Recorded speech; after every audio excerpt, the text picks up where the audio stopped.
Hello, my name is Dima Korolev, and I'll walk you through an SD interview conducted on and made public by interviewing.io. I'm not a credentialist, but some intro is in order. In the past 3 years, I've been an architect at large engineering organizations. Before that, I got to spend time in startups. One was my own, and in a few more, I was the first hired engineer. I've got 1.5 exits under my belt, depending on how you count. Before that, I spent 4 years at Google and a year at Microsoft. Also, a long time ago, I was a world-class competitive programmer. I got a Google offer after my on-site interviews round at Google Code Jam back in 2006. Back then, I was consistently in the top 100 in the world on Top Coder during my active years. Once I was fortunate enough to be recognized as a Coder of the Month. Now, I've conducted hundreds of interviews, 1 or 2 short of 100 back at Google, over 100 as of now on interviewing.io, some mentoring, meetups, and of course, countless real-life interviews. Before we begin this video, it will be long. I still believe a shorter format is possible, but neither yours truly nor anyone I'm aware of has discovered the shorter format yet. Basically, in order to appreciate a holistic experience of this feedback, you need to listen to minutes and minutes of the candidate and the interviewer conversing. Because by minute mark 20-ish, it's not just about what was factually covered during these 20 minutes.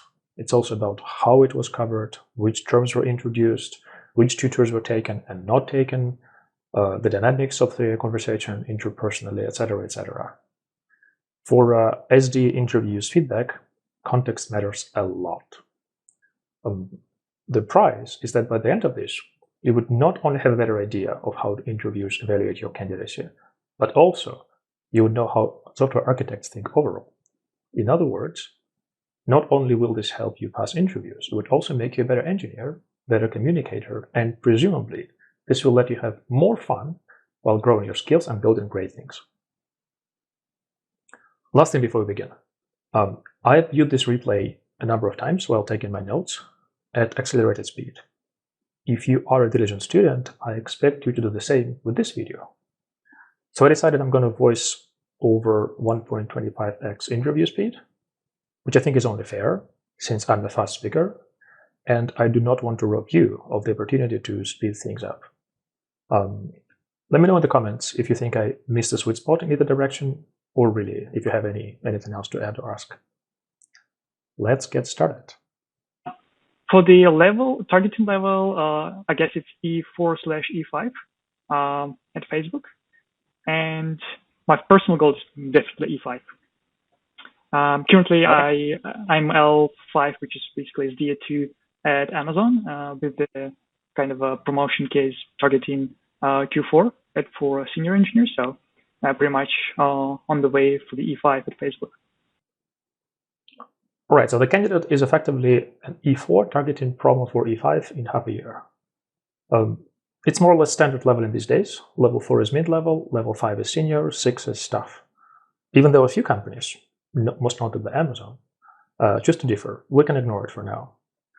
So E4s aspiring to become E5s effectively are the target audience for this cover, just because I believe that's where the biggest demand is. Although I do hope you'll find quite some insight, even if you're far away from this range, in either direction. Okay, sounds like a plan. Yeah. And the other thing is, have you done any system design interview before? Not really. I just my first mock interview was actually today during the day with my friend, but not a lot of experience with the system design interview overall. Okay. Well, as long as you have some prior experience, so you know like what's the framework you have to talk about, so that's fine, I guess. Yeah. Exactly. Cool. So before we start, I want to set up expectation real quick, right? So the interview is going to be 45 minutes as meta, but the first 5 minutes is mostly about greeting or restroom break. So ultimately, the goal is so that you are not nervous. I hope you are not nervous right now, so you don't have to wait 5 minutes. No, I can have some joke if you want. No, it's fine. I don't know any jokes. All right. So the actual interview itself then is really just 35 minutes, right? So now it's all 7. Let's try to finish by 42 and use the remaining time for feedback. Sounds good to you? Okay, sure. All right, so that's a fairly standard setup. Some people are more strict with time, some are less strict. I guess there's no harm in preparing in this tight format, because chances are your real interview would be about as tight. I would just advise against treating this as a dogma. You'll need to learn to be creative, not just follow the script at the end of the day. Sounds good. Okay. So since you are between E4 and E5, I'm going to use the question that is typically used for the people in that level. Okay. So which is online judge. Right. I assume you've done lead code before. Yeah, sure. So I basically want you to build that, right? Which is, given a problems, then you can, submit code, test code, get result of submission, and so on, like all the stuff. So that's basically like I want to design the online judge. All right, sure. So we go? Yeah, go ahead. Cool. So before we continue with the problem itself, I just want to set up some sort of agenda here, and in terms of how I see the interview going. So I'll just start with a kind of a requirements gathering. Then we'll just continue with some high-level designing and deep diving into one of the areas like scalability, availability, and stuff. So actually, before we begin, I'd like to clarify the actual priorities for this interview. Like, what is the most, what are the parts that you're most interested in terms of technical design? Is it just like scalability, calculations, all this kind of stuff? All right, so the candidate presents the agenda. In fact, he outright pastes some cheat sheet into the coder path. A tad unconventional, and I could argue it's not the best way to prepare for the real interview. Even though it has to be said, in the modern day, this is recorded in 2022, since we are mostly remote/hybrid, there could be some elaborate ways to keep this in your eyesight without your interviewers seeing this. Not legal advice, use your moral judgment. The question from the candidate about particular priorities is really interesting, and it's somewhat unconventional. Let's pay close attention to what happens. I think in this case, what will be most interesting will be like, how are you going to execute the code safely? Right? Because I could theoretically, give you like a malicious code as a submission, and that might have like any connections with database, and I can theoretically drop the database if I have like this code. So the other one, I guess, is the high level design. That's probably like what's interesting. The particular deep dive, like there is nothing that's pretty interesting other than that. Okay, so basically, as a CEO, we are mostly constrained on the security of the execution of the code and overall high-level design, right? Yeah. Okay, cool. So, a minor comment. I think we just saw a rare example of a candidate jerking the interviewer off the script. It usually happens the other way around.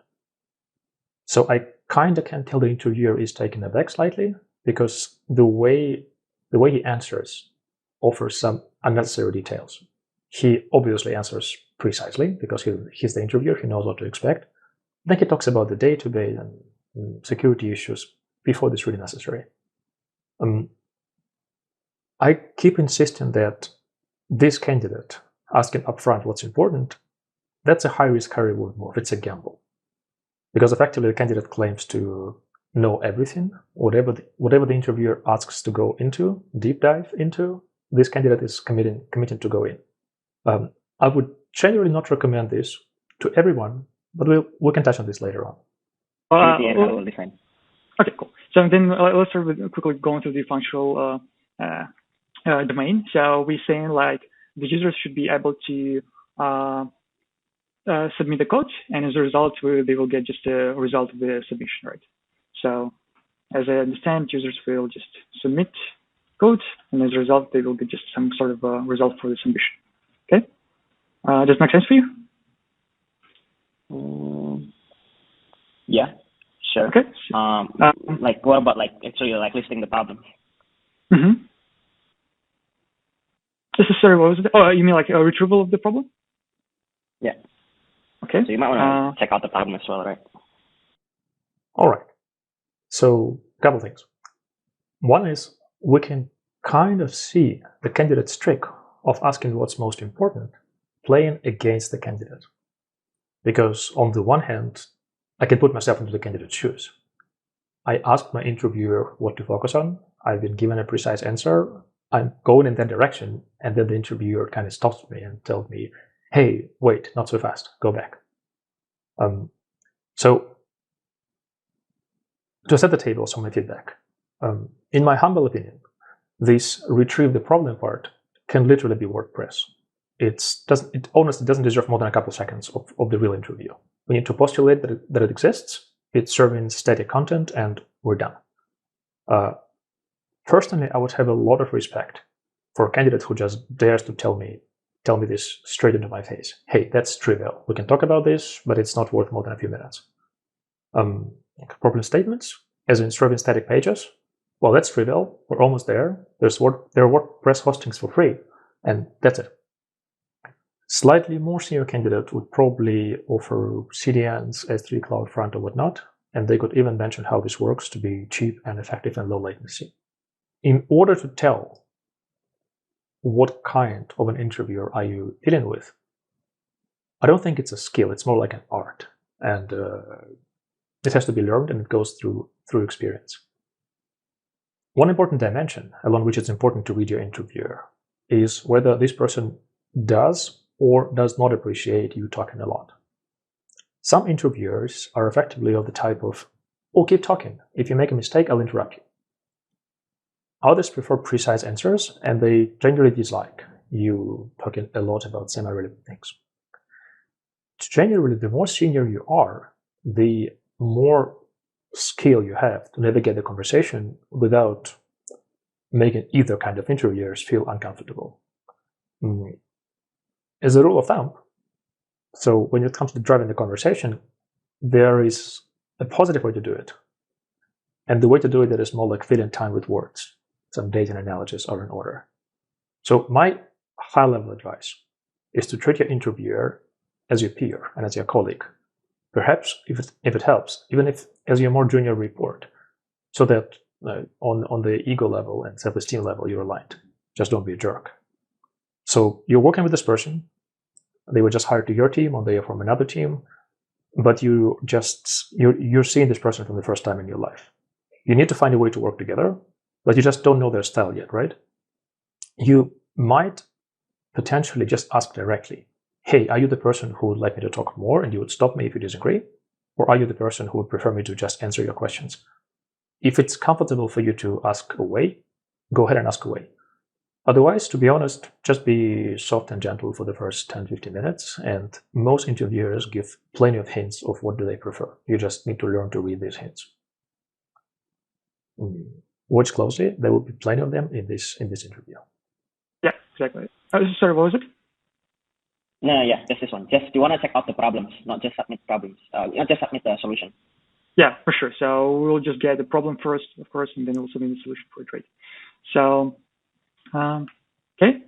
And I believe this is pretty much it for the overall functional requirements. Like we're getting the problems and trying to solve it.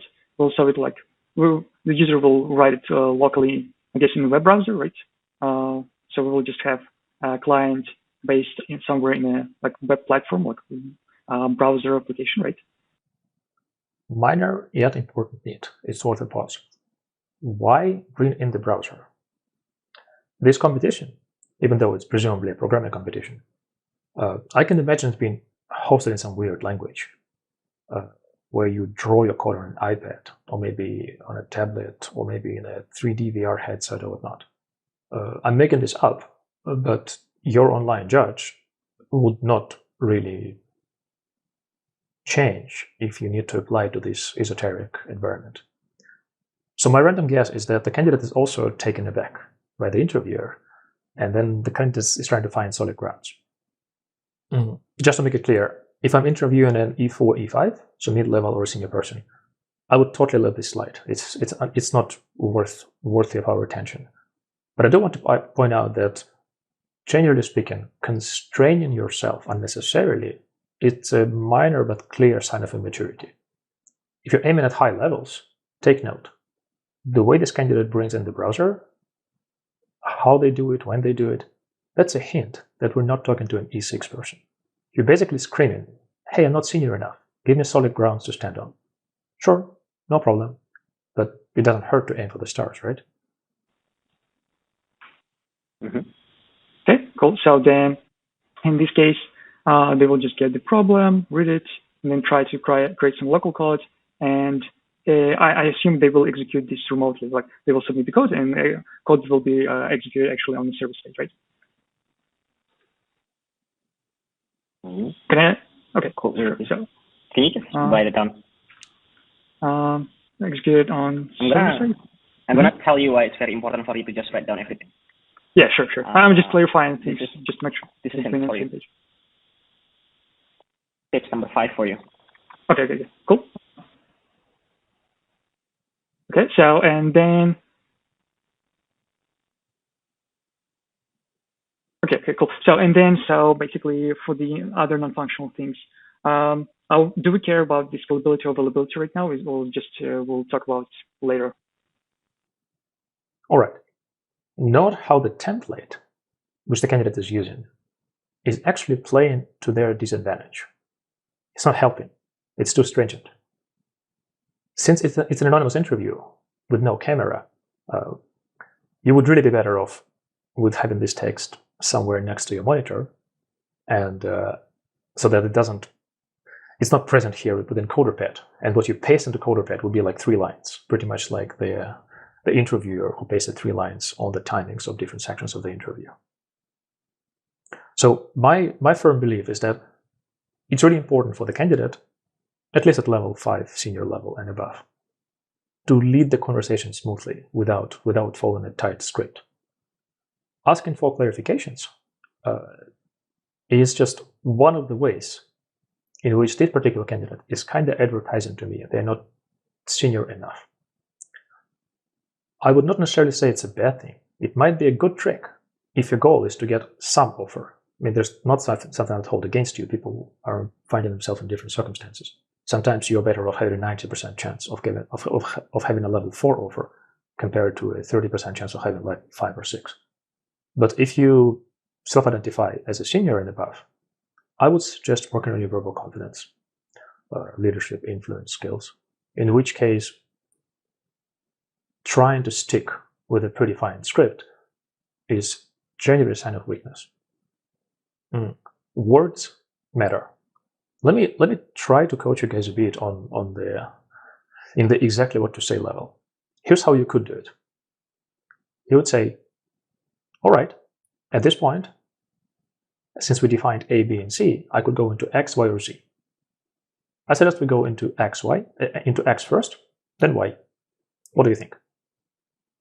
That would be effectively exactly what the candidate just said, with a mildly different phrasing.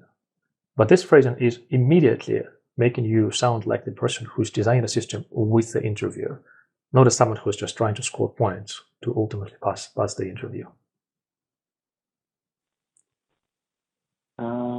About scalability, you can talk about it later. Okay, and if we will talk about, you should assume you will have to write that a scalable system. Okay. But you don't have to go deep into it at the moment. If that's the question. Yeah. So I'm mostly targeting. By the way, let me also give you tips number 7 for you. Just in case, so that how to do timekeeping. So yeah, exactly. So I'm just trying to understand the scope of the problem and how scalable we're targeting, like whether it's going to be a small system or just a system that should support a large number of users. For now, I will just notice that it should be scalable, and we'll go from this. Last but not the least, so my assumption is that when the user, so storage of the problem should be consistent. So whenever the user gets the problem and tries to submit the code, we actually probably will not store this code, we just will execute it. So I'm curious about whether we want to concentrate most on availability first or on consistency.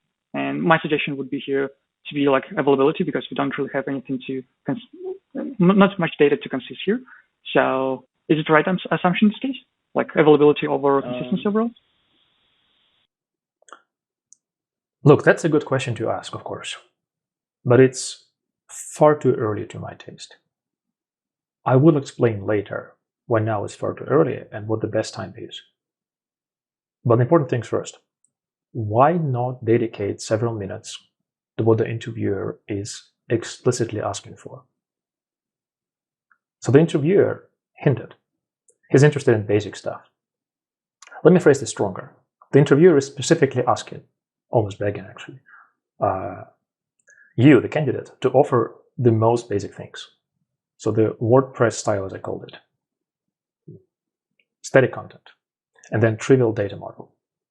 Why not dedicate the next 5-10 minutes, 5 would be enough to be honest, to stuff like define the idea of the problem, define the idea of the user, define what the submission is. Each submission belongs to one and only one user and is solving one and only one problem. But the user can have multiple submissions and the problem can have multiple submissions. And then the submission can be just code submitted, waiting in the queue, being graded, being judged, and then decision made, if it's passing or time limit or wrong answer or whatnot.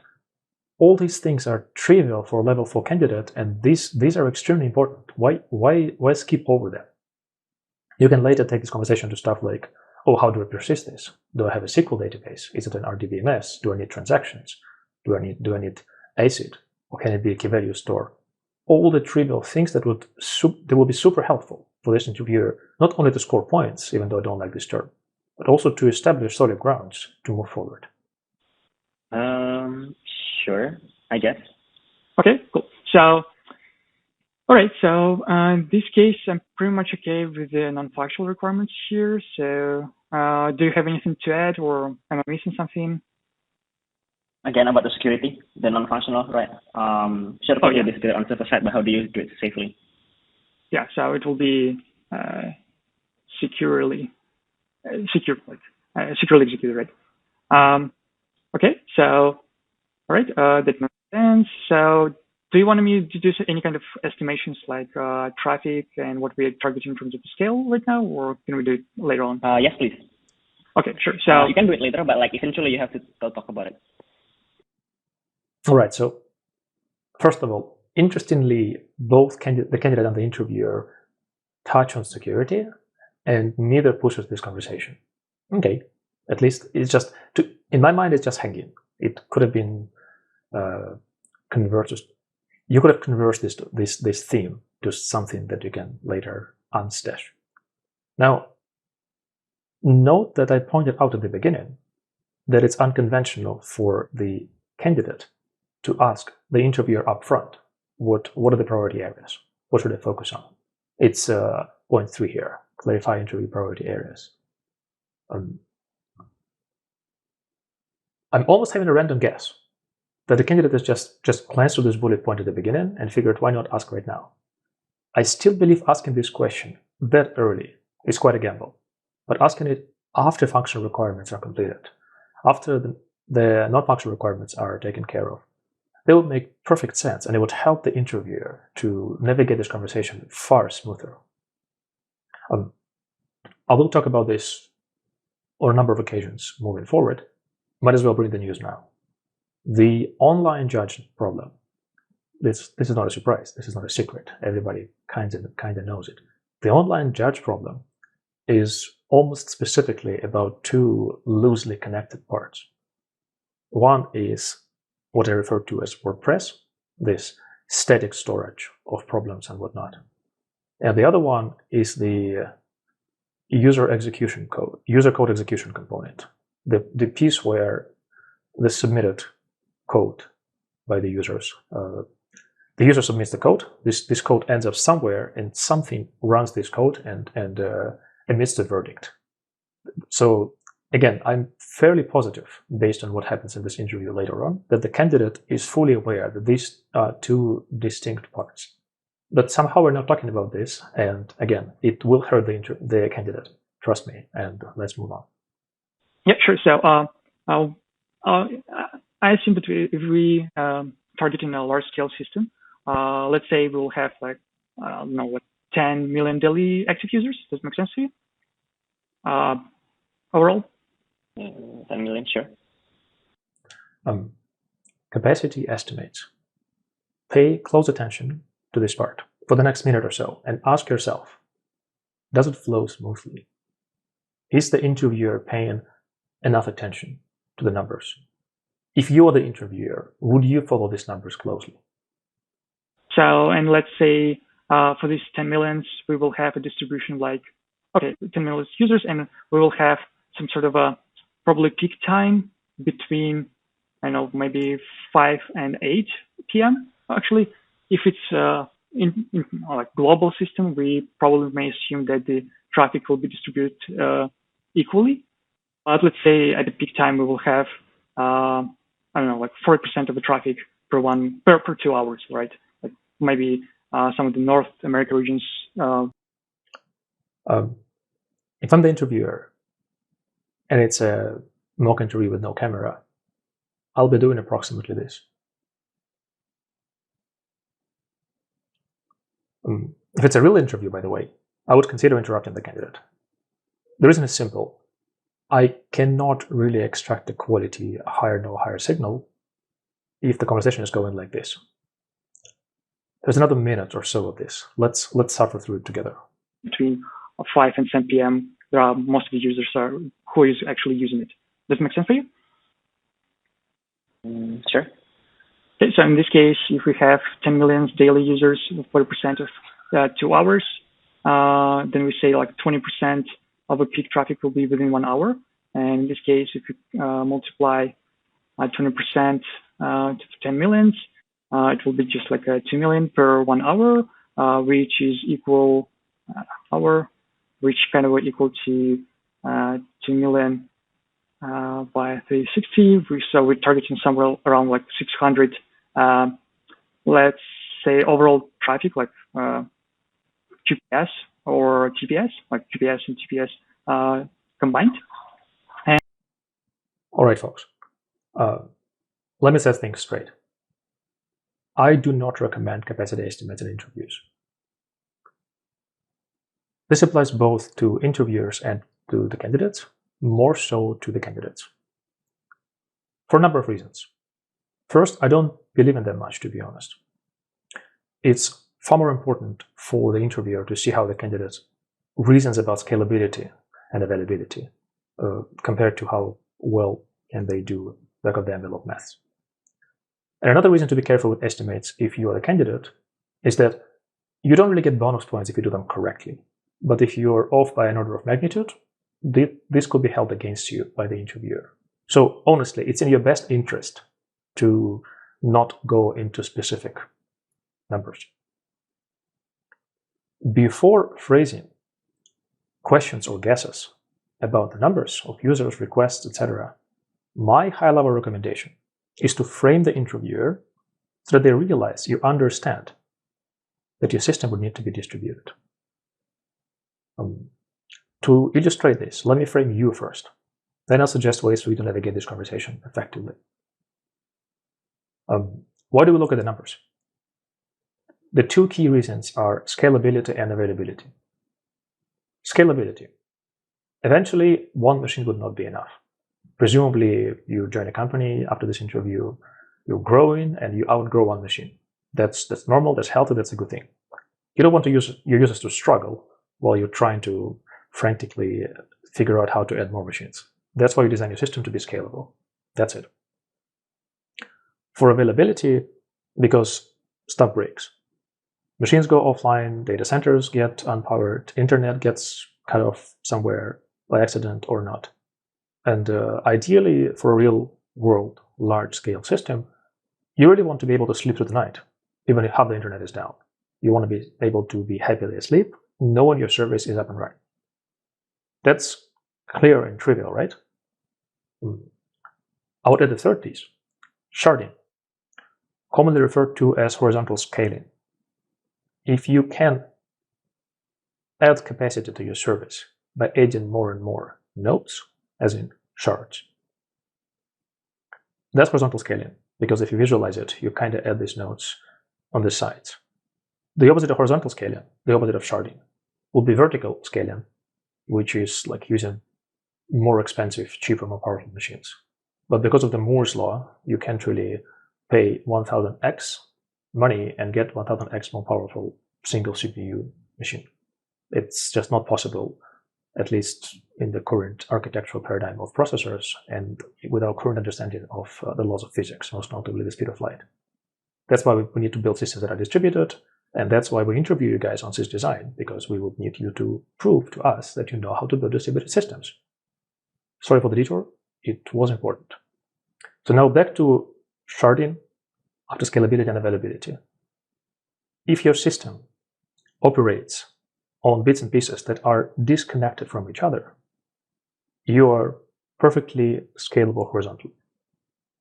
You just add replicas, right? You add more machines, they take some load, and you're done. It's not as trivial. You would need to configure load balancing, you would need to work on availability zones and locations, but it's really not hard. You would need to make sure your database is replicated correctly across locations. That's doable. For a counterexample, consider a messenger service with large group chats, 100K people chats, or consider hotel bookings. In this case, the users, or in this more like the requests to your service, are interconnected. They depend on one another. In the case of, for example, hotel bookings, different users effectively compete for the same resource. That's the tricky part. When, in terms of sysdesign, that's where bad things happen. That's where non-trivial solutions emerge. We're talking about the online judge, where everything is absolutely parallelized. Your problems, your solutions, your submissions can be run by any machine anywhere on the planet. And if 100, 1,000, or 1 million people are using your service concurrently, you just add more runners and you're done. So my point is, once you understand this, and honestly, it's not hard to understand, it really doesn't matter what's the number you put there. So back to the interview. Everything the candidate is saying makes sense. There might be a single order of magnitude error in arithmetic. I'm going to ignore it. Also, a good comment about spikes. A somewhat better way to phrase it would be to estimate the average load and then multiply it by a coefficient, claiming that, hey, at peak time we can be 30-40% above the average. That's just easier to follow, but details. The important part is that in order to design a good system, you don't really have to put in the correct numbers. I know I'm going in circles, but it's important. I'm not suggesting you should just dish the numbers entirely. If they help you pass the interview, if they help you be confident, by all means do it. If the interviewer follows a script and they need precise numbers, well, make something up. But I promise some exactly what to say coaching. Here it comes. In this case, though, it's not what to say, it's how to say it. I recommend phrasing capacity estimate figures as subtle clues, not something to obsess about, so that if you're off by an order of magnitude or even two, it won't hurt you. So the way to do it is you try to not emphasize the number itself. You try to talk about the whole thing, where the number is just a small part of it. Even if your interviewer disagrees with the number, and sometimes they do, you would have framed the design, the question, the topic, so that if they want to pick on that, they wouldn't ask about the number if they're a good interviewer. They would ask about a high-level design. Here's a trivial example, by the way. I didn't even work to construct it. It just flows from my mind. Here's what I would say. All right, so if there's a big online competition running, we may easily see hundreds of submissions waiting to be judged concurrently, maybe even thousands, if they take a while to get judged. Some algorithms run for dozens of seconds. Let's conservatively assume that we have a pool of machines to perform judgments. It's probably at least a few beefy machines, 64 cores or more. We can easily make dozens of machines, even when necessary. And of course, for the static part of the service, well, it's served from S3/CloudFront. It's content delivery, CDN problem. Problem statements are not edited concurrently, and it's no big deal. If a user in Australia sees an updated problem statement, I dare to say, a second after it's updated from America. So compared to the part where you execute user code, it's a relatively trivial sub-problem, not worth talking about much, right? That's it. See what I did? I did mention the words hundreds, thousands, and dozens, but no attention was drawn to any of them. And I'm going to give you a 99% chance that no interviewer out there would pick on those numbers. They would much prefer to ask me about something else. Try me. And we can talk a little bit more about the write versus read ratio. So, and I believe that in our case, we will have more some sort of write transactions to the service to submit rather than getting a problem. Or actually, it could be, it will be a little bit more like let's say 70% submissions and 30% submissions, and 30% will be getting the problem, right? So, and if we're doing this kind of thing, then we'll say like we are targeting around 420 TPS for like submitting the problem, and around 180 for TPS to query the problem statements. Okay, so far so good. All right, so we hit another place where not separating the service into the WordPress part and the code execution part plays against the candidate. Look, the QPS of the online judge's front end and the QPS of the code execution service are two entirely different things. They, in the real life, they are, I would say, at least 2, if not 3 orders of magnitude apart when it comes to the load on the actual system. For example, I can easily imagine serving problem statements and the leaderboard or whatnot 1,000 times per second from a single server. The static content, including browser-side JavaScript, is probably cached in the browser or in the CDN, so that's trivial. At the same time, user submissions need to be run against multiple test cases. In many languages, they have to be compiled beforehand. Even for a trivial A plus B, like there are problems that are A plus B, at least for testing purposes, right? Even for a trivial A plus B problem, you're lucky if you can test 100 of them per second. And as we all know, real problems on online judges can require dozens of seconds to judge. I believe this part should be covered under non-functional requirements. How long does it take on average and the maximum to judge the problem? That's pretty much common knowledge, and that's important when designing the online judge. So even if all the runs of user code are containerized, and given you dedicate one CPU of a beefy box to each user run, it can still be literally single-digit submissions per second judged. Could even be under 1 submission per second per beefy box. I'm only articulating this because it's important to show what exactly goes through the head of an experienced interviewer when a candidate does something seemingly innocent, such as computing the QPS of a service. All these thoughts could have been spared if only before beginning to think about the QPS figures, we separated the design into 2 parts, the WordPress part and the code execution part. Also, staff level candidates should immediately see that for this particular design, assuming the QPS figures that the candidate has come up with, I don't think they're correct, but assuming these figures, this would literally be thousands, if not tens of thousands of dollars per month running these code executions, running this custom user code submitted to the service. That's a lot of money. Again, it's not something I would expect from an L4 person, but my point is, if you want to do capacity planning, if you want to do QPS measurements, back of the envelope computational exercise, be ready to be evaluated, to be ready for your answer to be gauged compared to some real life, practical, pragmatic experiences, not just arithmetic that we all know you guys can do well. Well, actually, let me add one more thing. The lesson learned here, or the lesson to draw from here, is that when you are formulating functional requirements, you're not doing it for the interviewer. You're not doing it for the checklist. You're not doing it to check a box. You're doing it for yourself.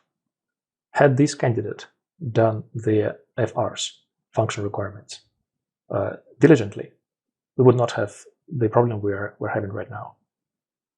Yeah, in this case, what we can see is that, okay, so what we can see overall, this system doesn't have, we assume that it will not have very large traffic at the beginning, because 600 QPS TPS is kind of a manageable overall in the system, but we will still make it in a way, we will create the system in a way that it could be scaled for further traffic, okay? All right. First, note that the candidate used the term manageable with respect to 600 QPS. This will be important later. I want to make an important point here. The interviewer, at the end of the interview, would give the feedback to this candidate along the lines of, there's no need to ask so many questions. And I agree, that's a valid feedback to this candidate. But I think the stronger point is in order. The stronger point is, this candidate is nervous. A lion's share of people, yours truly included, by the way, a lot of people would talk more, not less, when they are under stress. So in reality, I think the better explanation and the more constructive explanation to draw lessons from is the following. The candidate is not really asking for clarifications. He is subconsciously aware that he's in this stressed, high-paced, accelerated mode, and they just speak fast and have the urge to tell everything they know because they believe it's going to give them bonus points. And this candidate just needs some reassurance that he's not talking into a wall. He needs to make sure that he is being heard. So it sounds too awkward to talk for minutes and minutes straight with no confirmations, but his mental trick, his psychological salvation is to ask, does it make sense? Every once in a while. And with some interviewers, this might be a good strategy. With this interviewer, it's kind of clear he's not the kind of the person who would want to have an interview run like this. For the record, in a mock interview, I may well let the candidate talk more. In a real interview, given my ultimate objective is to extract a yes/no signal, I will gently slow them down. I don't know right away how would I do it, but instinctively I'll find a way.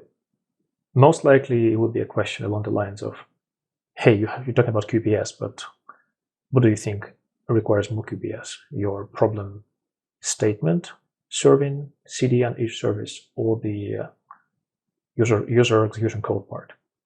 Something like this would both help me steer the conversation in the right direction and help me slow the candidate down. Pro tip. Every time you feel like asking, does it make sense to you? Slow down. Chances are that's exactly what you need to do. Take a deep breath, take a sip of water. You can even be explicit about your state of mind with your interviewer. That actually is encouraged. You should just say upfront, hey, sorry, interviews make me stressed. Let me get myself a glass of water. That's in your best interest, and that's in your interviewer's best interest too, because later on when you're in an important meeting, after you are extended an offer and hired, you better be not stressed in order to be productive. In an interview, it's a bit of cheating, but you can even make up an excuse and mute yourself for 30 seconds. Hey, someone's knocking the door. Give me a second. I won't judge you. In fact, it would only be a cheat if it makes you take advantage before other people. But I think in practice, since it's going to make you a better communicator and better team player overall, that's fine to my taste. Ideally, you'll learn to subconsciously detect those mental moments and find a way to calm yourself down without your conversation partner noticing that. Remember how in one of the Iron Man movies, Tony Stark is on stage and he's asked, hey, Tony, how do you go to the restroom in this suit? And Tony pauses for a moment and says, just like that. Well, I just relaxed myself. Did you see anything unusual? Well, that's how you do it. It takes time, it takes practice to get there, but that's life. Fake it till you make it is the best strategy. My job here is to show you what exactly is worth faking. So as for storage bandwidth memory, I would like to estimate this once we're done with some sort of data or storage models.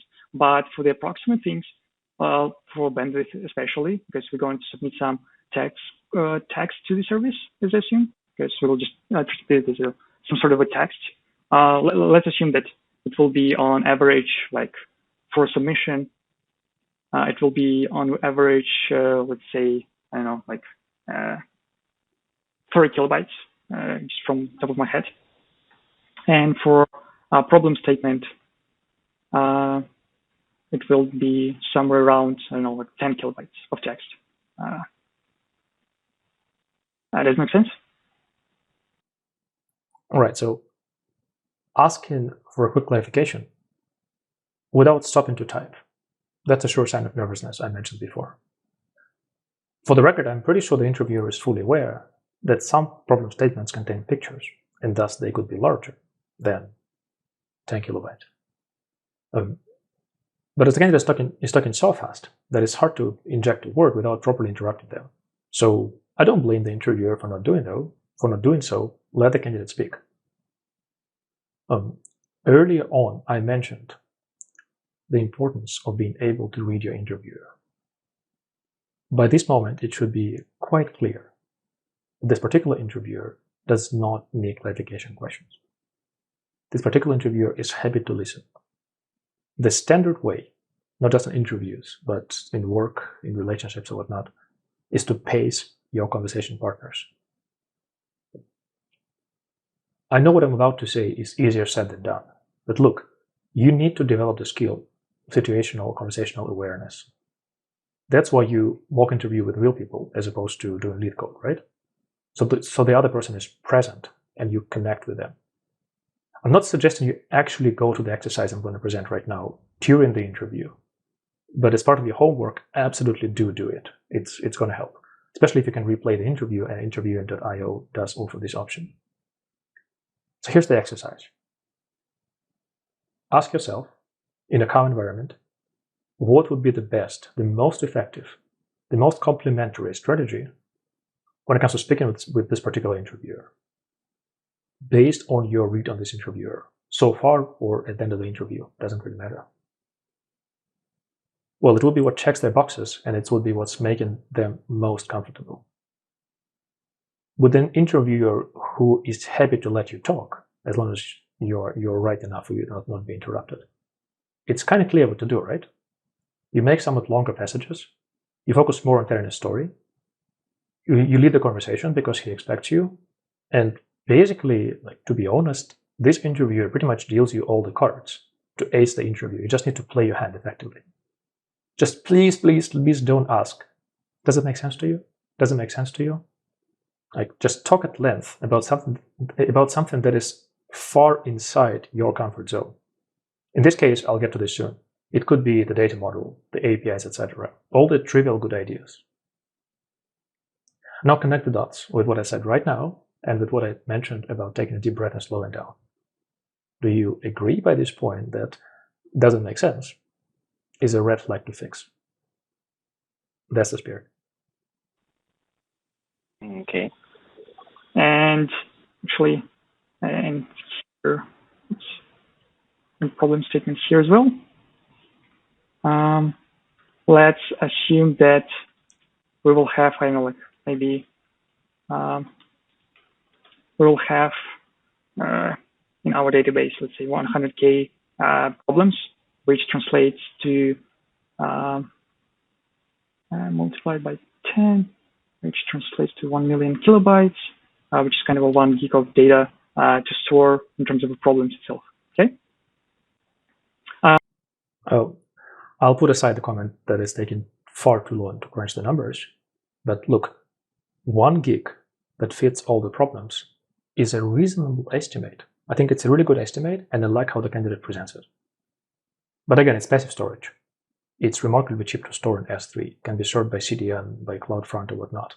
Just mention any of these words, and you're in better shape compared to what you just said. Moreover, not only you're in better shape, you've won yourself like a solid minute of time, if not more.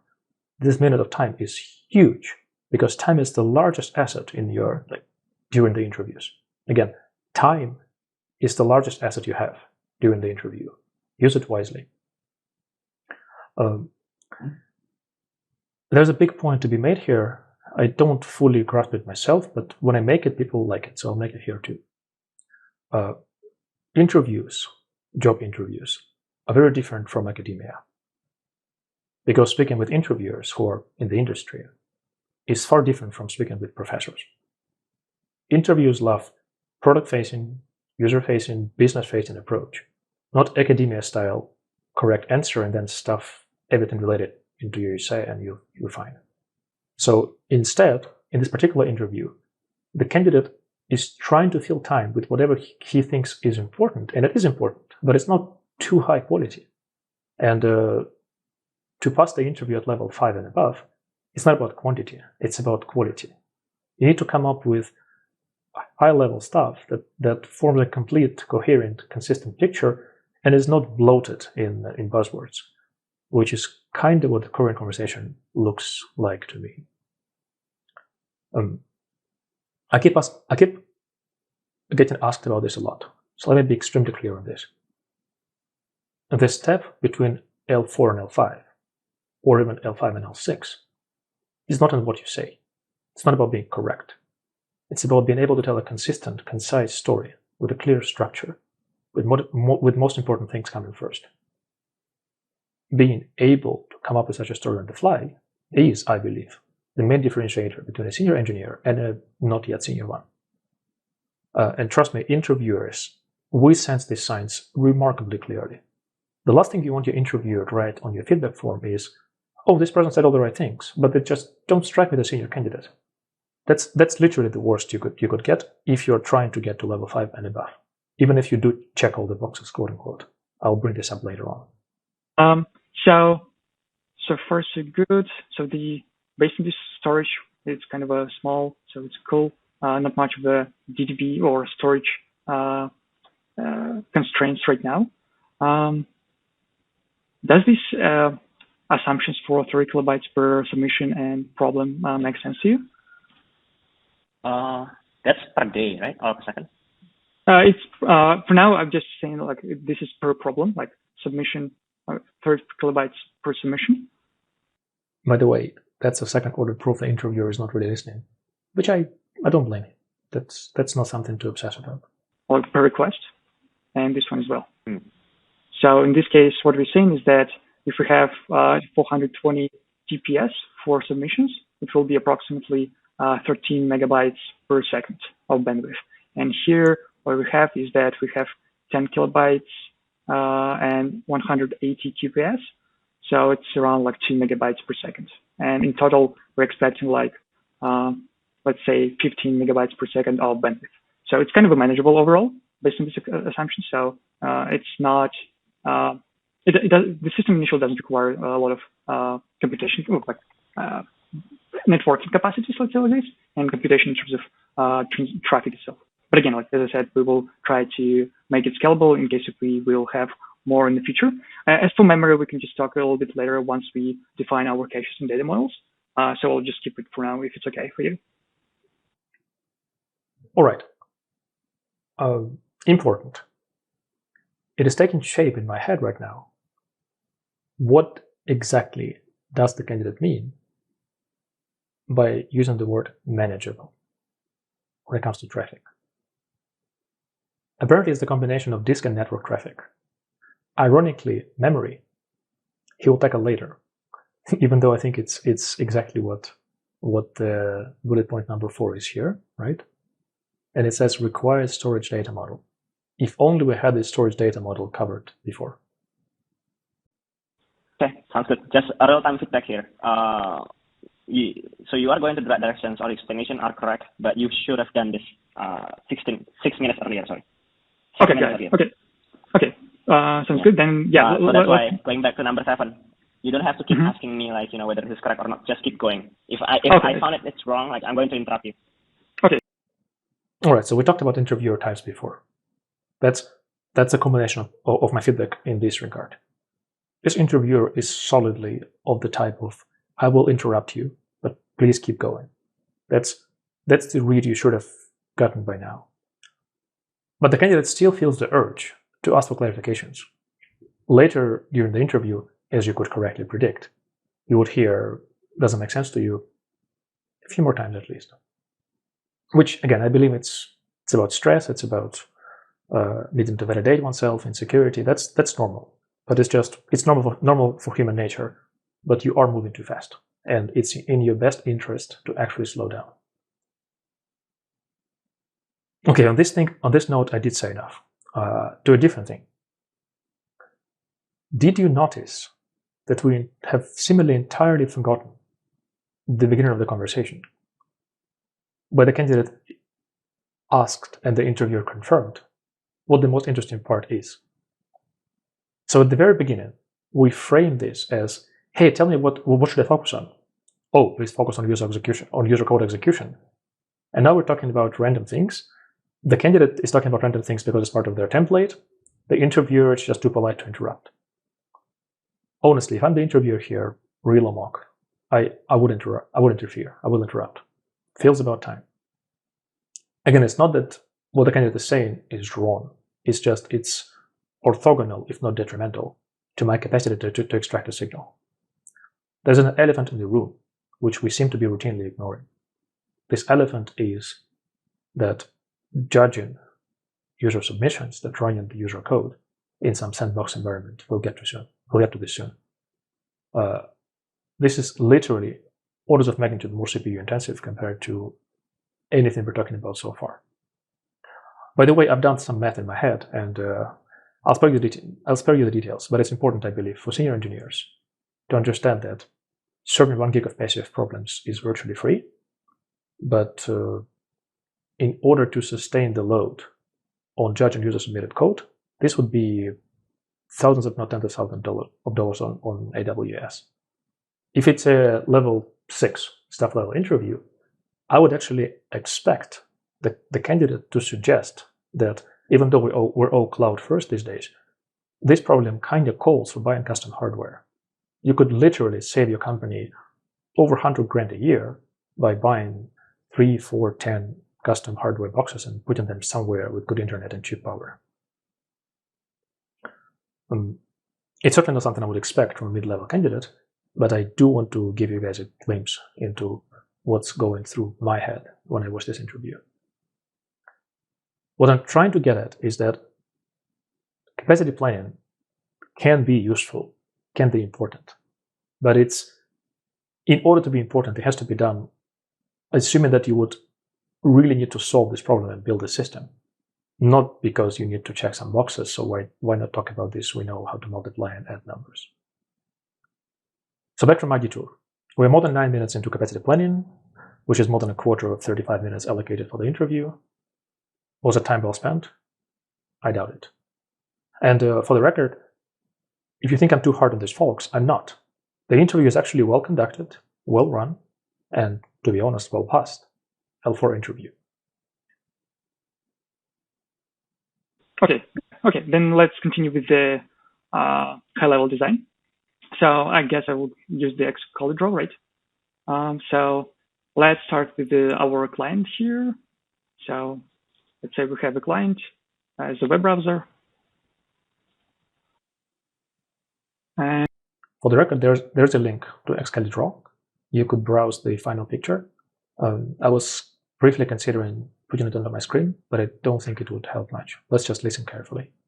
And then we will have customer sending code to our service, and our service will actually, let's consider the first flow of getting the problem statement. So let's say we will have some database with the problems. So initially the flow will be like customer sends request to the service, and then it goes to the database and it returns with the problem, right? Then second flow would be like actually submitting the code. The flow will be pretty much simple as well. Client will just call the service will execute the code somehow and then return the result of the execution, whether it's, actually, one more thing I would like to assume is that the problem will be submitted and service will just respond with the, like, either 400 if something malicious is going on, or I guess 400 status code for HTTP call now. And then if everything is okay, we just respond with the 200 with some sort of a decision on the problem itself, whether it's successful or not. All right, I'll put aside the S3 CDN WordPress comments because the candidate is raising a very good point. And we are literally looking at the row of the cheat sheet that says requires storage data model. Do we have it? Do we know what the submission is? Do we know what's the life cycle of a submission? Which component is managing this life cycle? Where is it persisted? What to do if the node that is changing its state dies midway or something? How do we make it highly available? If you want it to be a senior plus level interview, what's the data ownership? What's the single source of truth? How do you orchestrate this stuff? Possibly literal actions. All these topics must be addressed before we can possibly move forward.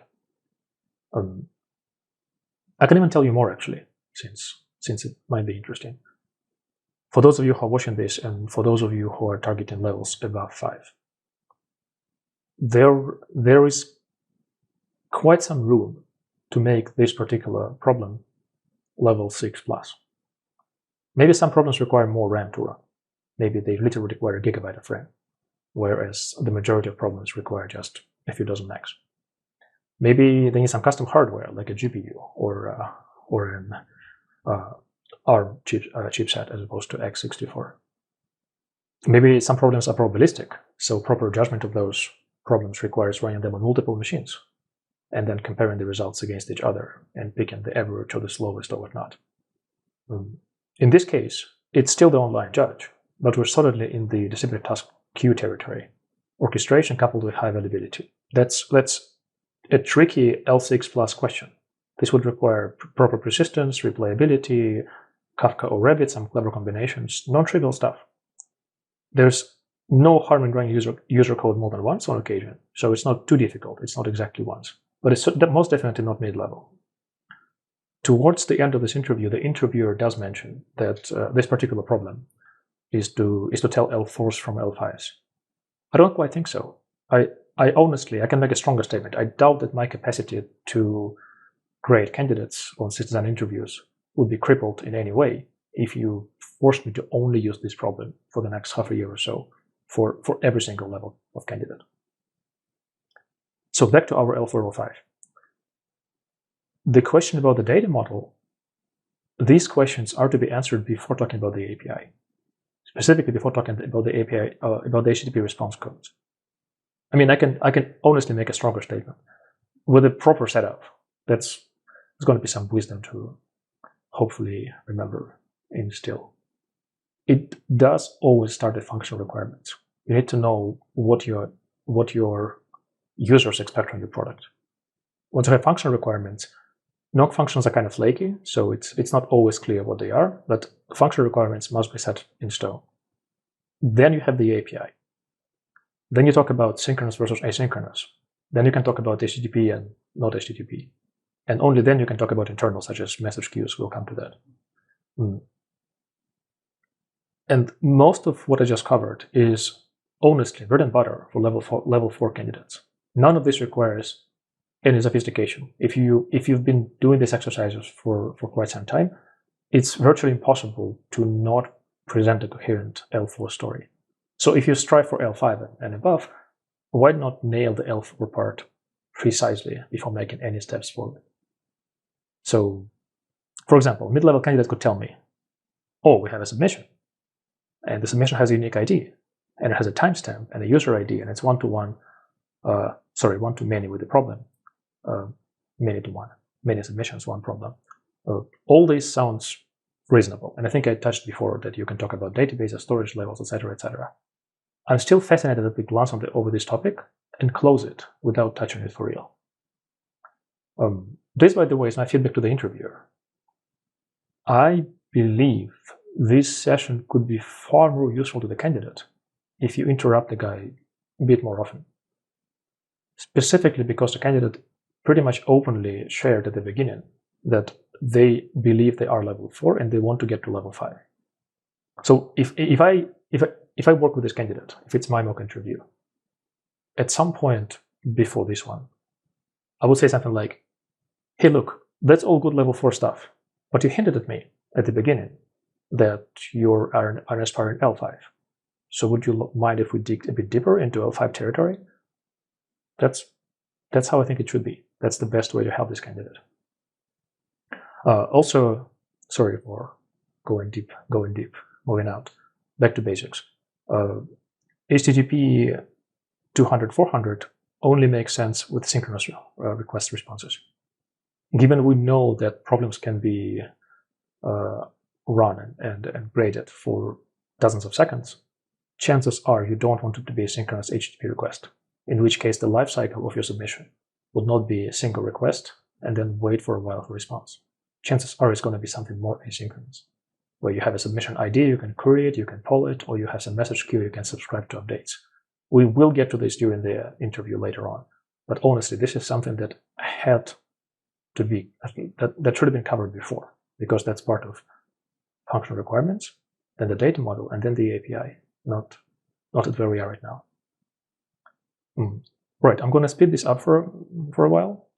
Like what? For example, using Lambda for serverless execution of the code. Sure, I guess. First of all, apologies for the speed up. That didn't go as planned. Right, a small hint from me.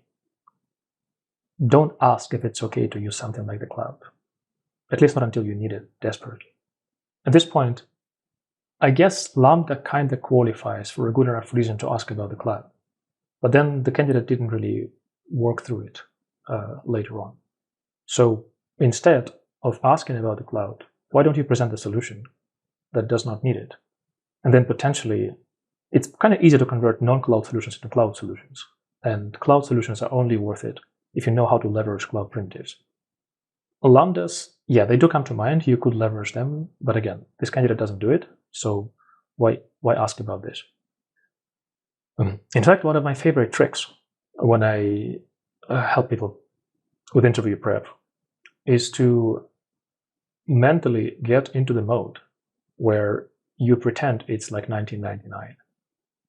There's no cloud, and online judges still exist, and you can totally do it with nothing along the lines of API gateways or stuff. Okay, sure. So let's just start with the extra layer for our scalability purposes. It will be just an API gateway, which will be responsible for things like throttling, authorization, and load balancing for sure. So it will be just a first point of load balancing the traffic overall. And once we pass the throttling, authentication stuff, we will go to the service itself, and we will either return the problem to the user or execute the code. So just a few things on actual security, if you'd like to discuss right now. I do want to point out that API gateways are not necessary here. Seriously, unless you're interviewing for the company that is built in API gateways, in which case you better bring them into every single design. API gateways, much like service meshes or L4 versus L7 load balancing, that's not on the critical path of your design. We are at level 4.5-ish. You're making your solution unnecessarily complicated. If anything, your next big step here, after you cover the data model and the API, should be the message queue, which you will get to. Even authorization. Yes, you could do it on some advanced level, such as the API gateway or the service mesh. Why bother? It's a simple token verification, which your Java, Python, Bash code can just check within a single line of code. And that's usually how you present your design. The rest is details. One of the things I'd like to consider is actually creating these two services, actually all of those services, in their own private containers, just to make it secure in case if we miss something in our submission payload validation. So we will just create some sort of private containers for each of the layers we have. An important note, the words about two different services, the static content service and the code execution service, were finally spoken. Congrats. And it will be just like VPC stuff, like virtual private container, and will be separate for each of these layers. So the purpose of this is actually just to make sure that if something goes wrong in one of these layers, like a public, like we will constrain what could go out of this container and what could go in. So for example, for this API gateway layer, we will say that inbound connections could be from any public resource, like maybe not from every public resource. If we will have our own some sort of a client, so we will be able to check where we will be able to generate some sort of a authentication tokens on the client side in our web application. And yeah, so we will define some sort of authorization there in this case. So we will say like, hey, for these kind of authorization tokens or signatures, we will allow the traffic from those source points. And then we will allow the outbound traffic only to this service, which will be responsible for computations and for now, like retrieval of the problems. We could further then divide this service into two, like service for problem statement service, service, and then we will have a separate one, like problem, like code execution service. Hard to draw and talk coherently at the same time. Code execution service will be also in two separate private containers. So, and again, like as I said, we will, for this particular code execution service private container, we will make it possible for inbound calls to be only from API gateway, and we will restrict any outbound connections if necessary. And actually, one more thing that I just considered is that when we will execute the code, we will need to do some validation, like testing of the code, right? So in this case, we will actually need to communicate to some sort of a database, which will contain a test set and with the input and expected output, right? So for now, I'll just create it as a separate database. Actually, yeah, we can just do it in one database for now, and we'll see how it goes. So this database will be responsible for storing problem sets as well as a problem. In part of this problem set, for each problem, we'll have some sort of a test set with the input and expected output. Okay. All right. We are introducing a new entity into our data model. So obligatory disclaimer, this should have been done far earlier. This should actually trace all the way back to function requirements, then to the data model, and then to the API.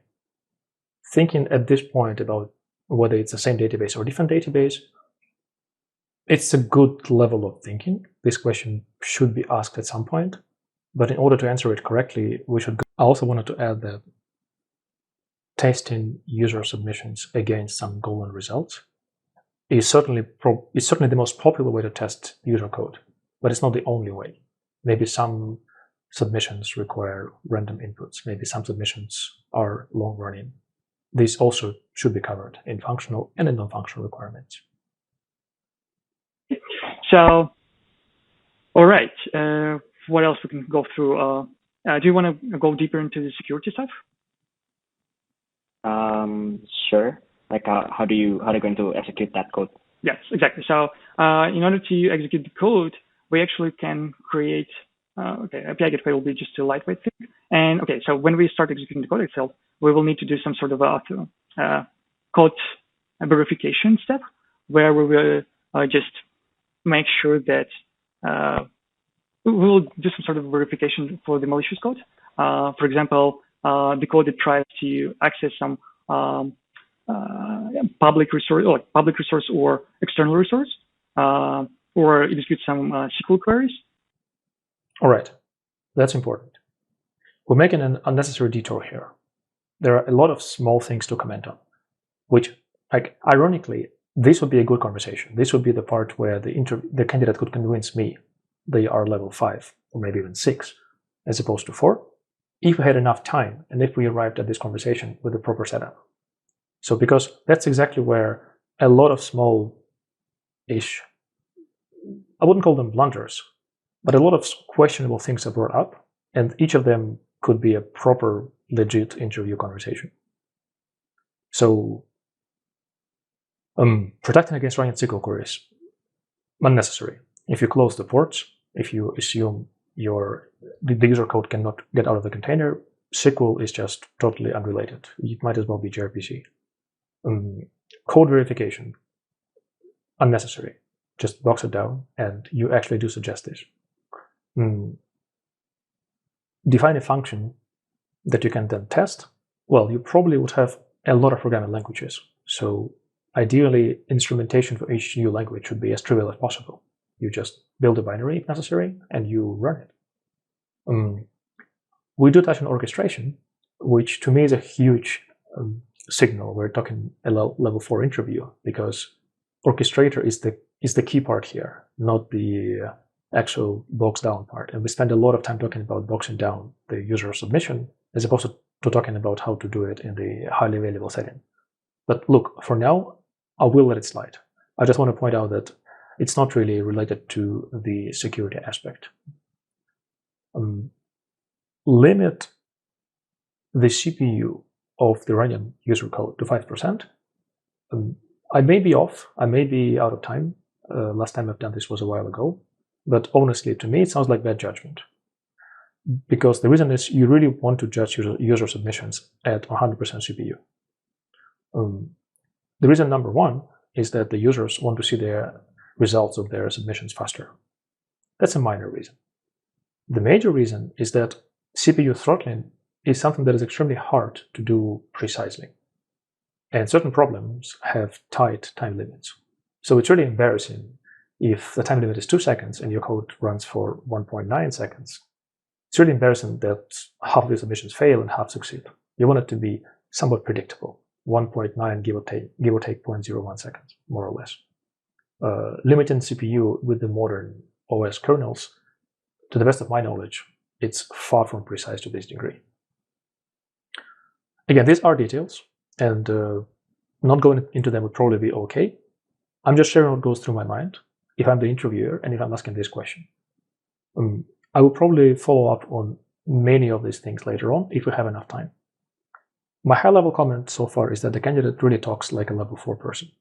A level 5 answer would be different.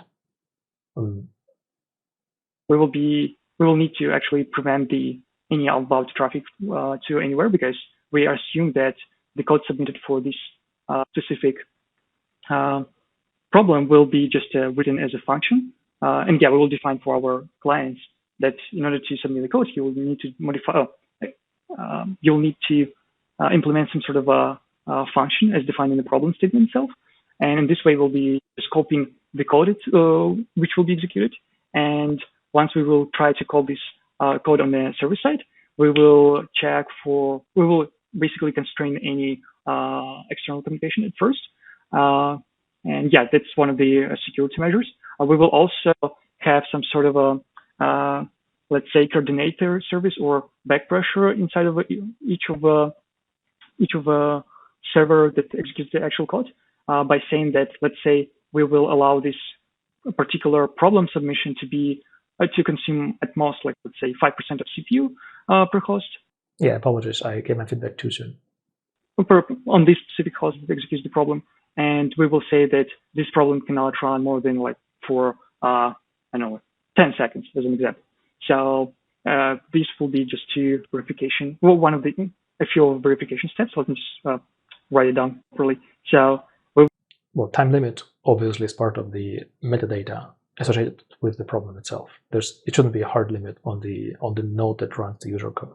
We'll bound code to a specific function to execute. We will constrain all networking for the problem. We will constrain max CPU allocated for the submission. Let's say submission, let's say 5%, and we'll constrain running time, like a clock time for that submission. Let's say 10 seconds or so. This kind of a How are you going through this? Sorry, what was it? How are you going through this? Going through what specifically? How are you going to do this? Oh, sure. To get this actually done. Yeah. So yeah, ironically, even though I disagree in a large part, with the particular suggestions from this candidate at this point. I think the presentation was really high level. Unironically, he misses the question from the interviewer. That must be the stress of the interview. That's healthy, that's normal, things happen. It's just, I wanted to know that the interviewer is visibly upset. The feedback I would recommend here is slow down. But again, at this point, I think the candidate kind of has slowed down more or less. Okay, so let's say for bound code to specific function, it will be just on the problem statement level. We will say that, hey, you need to implement this function signature. Then when we get a submission with the code, we will process the submission text and we will look for that particular function to be executed. We can just compile it or do some sort of a finding of this particular function, right? So for the network constraints, it could be done on different levels. It could be done on application level or networking level. We could just do it on VPC specific customization level or firewall if you wish. So what we will do is actually we will say, hey, for firewall settings, we will say that there is no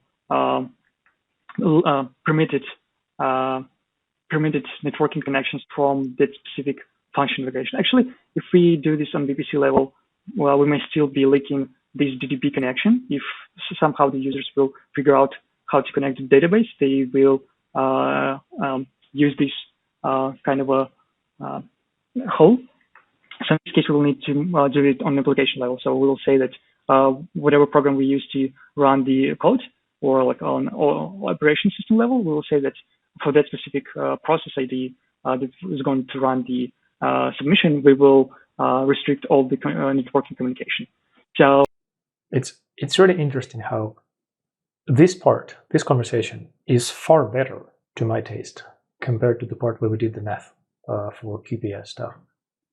But it's still somewhat closer to in depth to the conversation about QPS. I would say the QPS part was like level 4.1, if you trust my arbitrary judgment.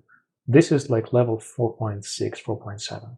So it's closer to level 5 than to level 4 in this particular sub part of the interview, but it's still like in top-down structure. It's still not seeing the forest behind the trees. So, and then for the max CPU allocation for the submission, we may create some sort of a special engine inside of the service, or we can containerize the submission itself with the configuration of allocating maximum 5% of CPU utilization. And similar will go with the time constraint when we have some sort of a engine service, like not engine service, but internal engine for running the submission. We will say that that particular submission may not run more than this amount of seconds. And this kind of configuration could be also dynamically distributed either from database or some sort of other dynamic configuration service, which could be either on per level or per some problem level defined or like a per host level defined. Okay. So it's really interesting. On the one hand, again, especially towards the end of this speech, it's making a lot of sense. I could make small comments about leveraging the data model, as in which part of the system is responsible for assigning those constraints. But it's making a lot of sense. On the other hand, this candidate is not really answering the question. The question was, how do you do it? And we're talking about orchestration again. I mean, all the right words, but they're only loosely connected to the actual high-level question. I think the candidate is slightly ahead of themselves. Again, he's slightly faster than he should be at this point, and it's hard to put the words into a coherent story. However, at the lowest level, in terms of explaining how things would really work, he's doing a far better job right now compared to the beginning of the interview. Further questions for this? How are you going to? So there is going to be an API. Mm-hmm. You're going to be calling around here and here, right? Yep. So are they going to be synchronous or is it going to be asynchronous? Executing okay, code will take a while, right? Yeah. That's exactly my point. So if you rush ahead, if you try to check all the boxes, quote unquote, you get too far, you get excited, and then the interviewer ambushes you with a seemingly innocent question, which you should have answered yourself as part of your story had you been slower. Again, I would not get tired of repeating this. Had we talked about this all the way from the functional requirements through the data model and through the API, this question about sync or async would be answered way before this, way before the low-level part. We should pretty much cover our bases top-down in terms of the API and the data model before going to isolation, security, and whatnot.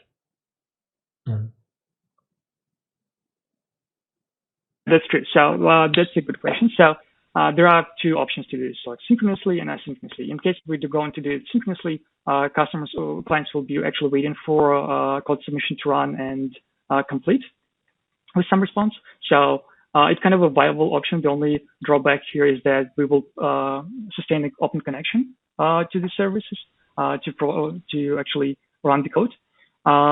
Another option is to do this asynchronously. So, and by synchronously, what I mean is that once the client sends so one more drawback of synchronous invocation is that it may be this API gateway layer and code execution service layer may be highly coupled in terms of scalability, and specifically they will be bound to the again like maximum number of connections open, and as we know, like for each Linux machine it could be around 60K open connections.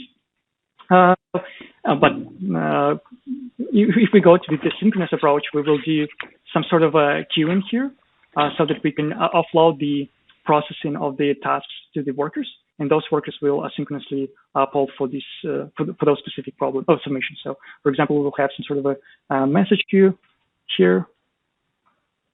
We will then send the task there, and workers on the code execution service will be polling for it, for those submissions, to process them.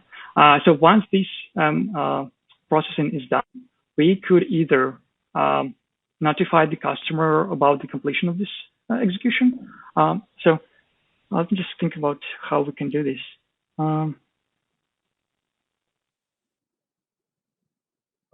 All right, first of all, we should be a bit softer on the candidate because he was actually talking and drawing at the same time, which, as I said before, is hard. Now, this is real good. This is closer to level 5 than to level 4. But we're still jumping ahead. We're jumping straight to, well, let me take a step back. First of all, the part of the answer that has to do with sync versus async was boilerplate for quite some time. That's maybe this candidate's way of getting into the zone to warm up before talking about sync, async, and message queues. Again, that's level 4-ish presentation to me.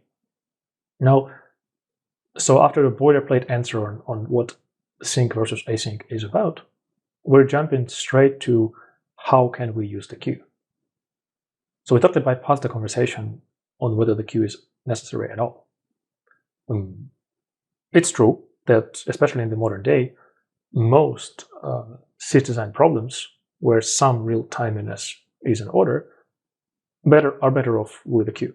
That's true. But queues have trade-offs. Queues have downsides, and these downsides need to be explored and explained. Full disclosure, I was using multiple line judges back in the 90s, and I even helped build one. And I'm a high-profile competitive programmer after all.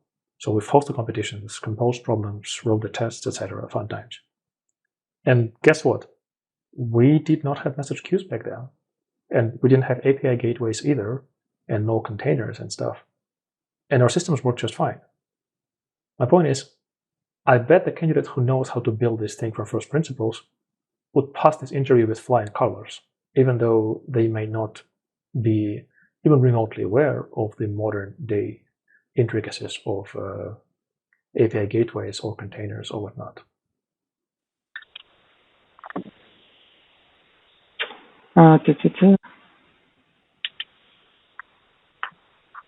Okay. So if we doing some sort of if we have some sort of a web application on our client side, what we can do is actually let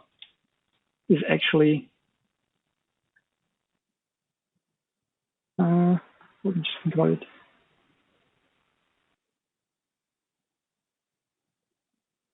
So, okay, I see. There are several options to this for a synchronous approach. So we can just send from our client application request to API gateway, which will send the message to the queue, submission to the queue. And then we will respond right away to the client saying that, hey, we start your code execution asynchronously. And here's, for example, an ID for this submission or execution, right? So then what will happen is that workers will poll for the message and will process this. And then we can have some sort of a separate queue, or even not a message queue or just event queue, which will be notified once this code execution completes. And this event queue, we can configure it in the way that it will notify the client about the completion. Or for the record, I would immediately ask, I would interrupt and ask what's the difference between these two queues. That's level 5+ territory, and with no good explanation, it actually plays against the candidate who wants to be level 5. Or client could do some polls for this event queue, or in this case, it will be more like a message queue, to get this, to check whether this execution has been processed or not. So pros of doing the push pattern is that there will be less latency between actual completion of code execution and notifying the client code of our web application. The cons of this could be that we will need to store some extra data to actually know how to communicate to that browser. For the polling architecture, we could scale the system more dependently in case if we have a lot of executions. Actually, it should be prevented. But in any case, so for the polling, So for the polling, we may consume extra resources on the client side, because in case if we're doing a short polls, we can do a long polls to register some sort of a backdoor once the event is complete or event is needed for that execution, or we can actually create an event stream directly from the event queue service. Fun fact: short polls are actually less resource consuming than long polls. They just offer higher end user latency because you have to wait for the next short poll. But with level 5, 600, I would bring this up. With level 4, keep talking. Makes sense so far. In the way that once the event is created for that execution, it will be sent right away back to the client. So overall, I would go with the push model here, just to make sure, in case if we wanted to process those things as soon as possible.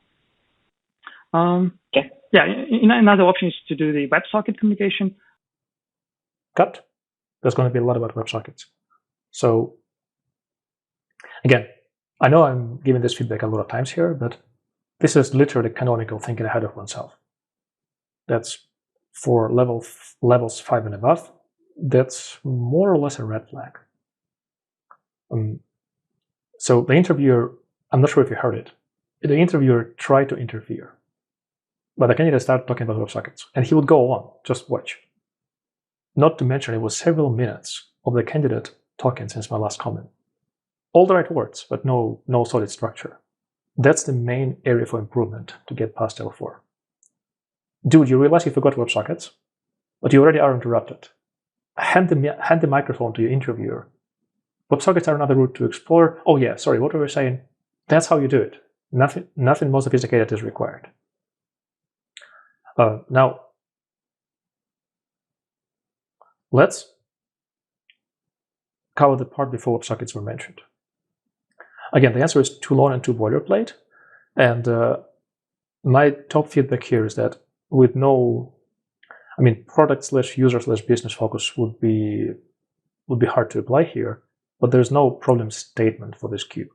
What are you doing with the queue? What is that you're optimizing for? Are you trying to save on resources? What if you only use long polling so you only use what if you only use short polling? If you only use pull, not push, your system would clearly be less effective.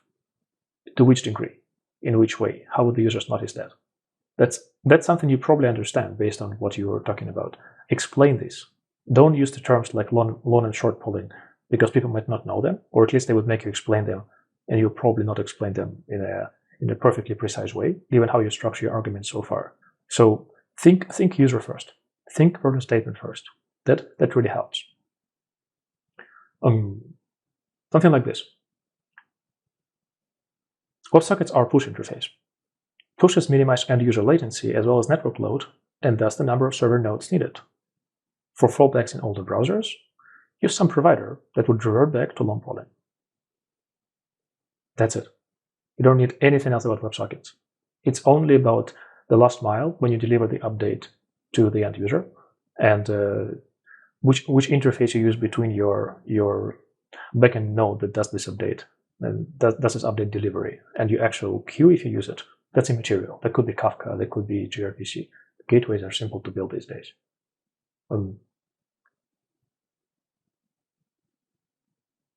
This conversation started from the interviewer asking about event schema, right?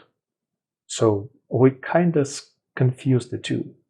There's the schema of events, and there's the schema of the RESTful API. And then we're suddenly talking about WordPress again. I might be going ahead of myself. Let's play further. So that we can just create a stateful connection to the server that actually expects for code execution. But in our case, it will be, I believe it will be just a short-term communication with the service, not like we are just waiting for something. So actually, I'm just thinking it once more. I think long polling would be the best here because we doing the short-term communication. We will not, basically we're aiming like 10 seconds of invocation. So we can just do a long poll of 10 seconds. Look, any talk about what's better must start from better for which objective function. What are you optimizing for? Fewer open sockets, lower end user latency, minimizing battery use on mobile devices that send you submissions. I'm making this up. Before you define what is your objective, what is your goal, talking about what's better is a bit like astrology, I guess it, honestly. And if we do not get any responses from message queue, like event queue for this one, for code submission, then we'll just say, hey, it's time out. So sort of a time limit exceeded for that specific problem. There are drawbacks like networking delays, which could produce false negatives. But yeah, it's one of the drawbacks actually for the polling. Okay, does it make sense so far? Yeah, makes sense. Do you want to just quickly talk about API and the schema? Yes, exactly. Already a little bit over time. Yeah. So yeah, my feedback was premature about events and schema. Getting straight in. For the API things, let's start with the post, which is just very quickly. You don't have to explain it, by the way. Like you are already 4 minutes over time. Okay, sure. So for the submission, we will just do some sort of a RESTful HTTP communication because it will be better than RCP in our case, as we just aiming to create like overall generic communication between client and service. So we will just create a post with the, let's say, submission / the ID for the submission or something like this. I cannot just come up with from top of my head, but the thing is that we will, as part of this post request, we'll create a payload for the text, as it's going to be like pretty small, as we discussed before. It's around 30 kilobytes or so. So it should be processed pretty well as a post request, as a post HTTP request.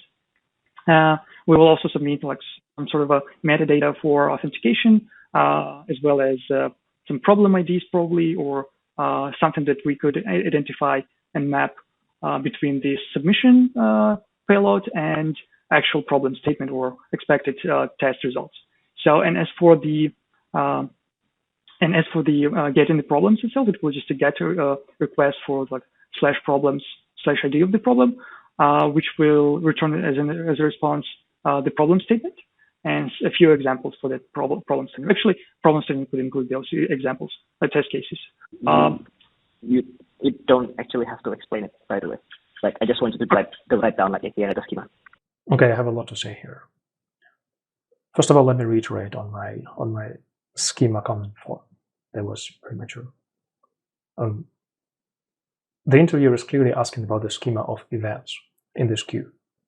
Basically, the interviewer was saying something along the lines of, look, you sold me on the idea that we are better off with some message queue, with some pub/sub.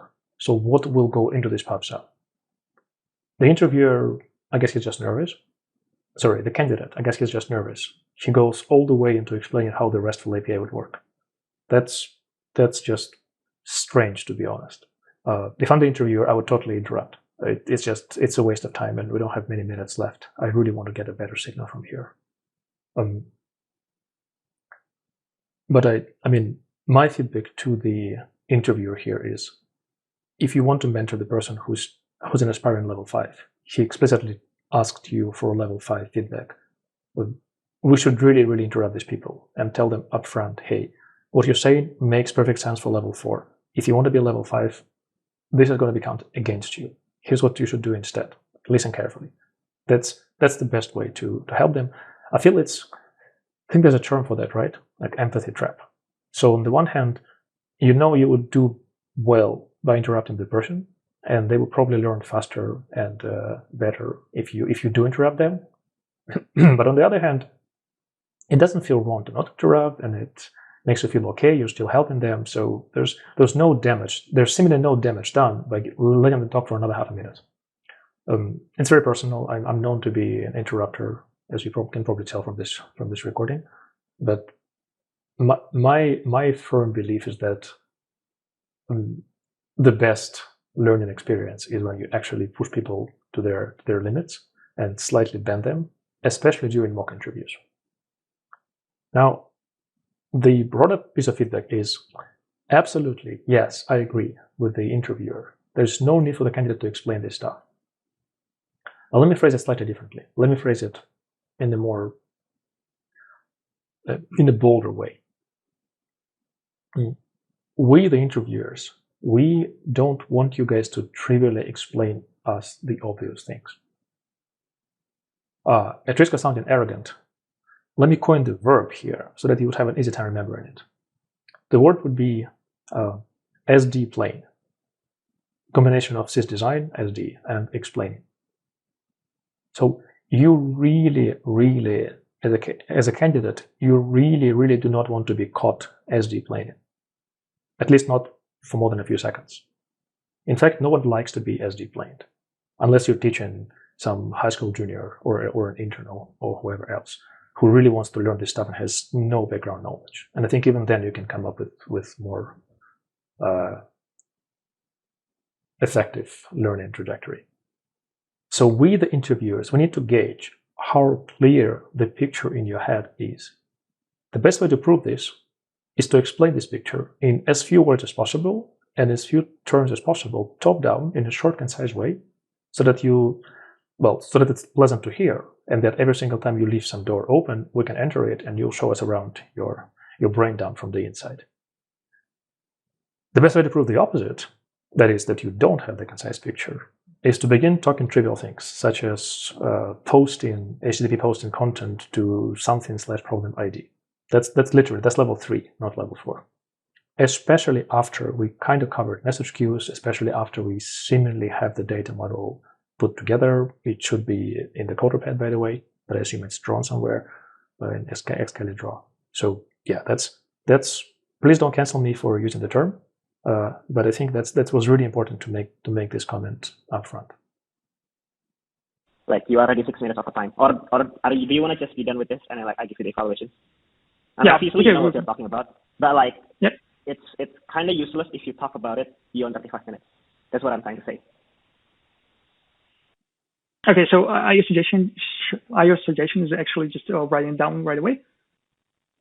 My suggestion is that, like, next time around, yes, you should just write it down right away. You don't have to talk about it. Just write it down. Okay, I just was a little bit confused.